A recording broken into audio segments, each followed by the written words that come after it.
ஒரு ஊரை ஒட்டுமொத்தமா உலக மேப்ல இருந்து அழிக்கணும்னா அதுக்கு ஏதோ ஒரு அணுகுண்டோ இல்ல ஏவுகணையோ போட்டு அதை அழிக்கணும்னு அவசியமே இல்லை. அந்த ஊரோட மண்ணை மட்டும் தோண்டி எடுத்தாலே போதுங்க.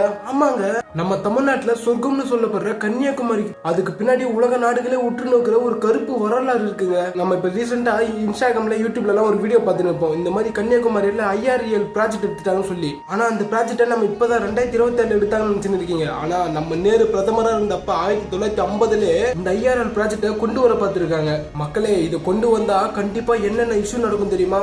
ஊனமுற்ற குழந்தைகள் பிறக்கும், கை கால் இல்லாம சில பேர் பிறப்பாங்க, அப்புறம் கேன்சர் மூலியமாவே குழந்தைங்க பிறக்கும். மக்கள் இதுக்கு எல்லாத்துக்கும் காரணம் நம்ம அமைதியா இருக்கிறது மட்டும்தான். உண்மையா சொல்றேன், இப்ப ரீசெண்ட் டைம்ல மதுரை பக்கத்துல ஒரு அரிட்டாப்பட்டி கிராமம் சொல்லி ஒரு மலையை டெண்டர் விட்டு இருந்தாங்க. அந்த ஊர் மக்கள், விவசாயிகள், அப்புறம் அரசியல் சார்ந்த இந்த ஆளுங்கெல்லாம் நம்ம அந்த போராடி நம்ம தொடர்ந்து போராடினா அந்த ஒரு முயற்சி தான் மத்திய அரசு அந்த டெண்டரை ரத்து செஞ்சிச்சு. இதுக்கு பின்னாடி இருக்கிற கருப்பு வரலாறு இன்னைக்கு சாயந்தரம் நான் முழு வீடியோ போடுறேன், அக்கு வேற அணி வேற போடுறேன்.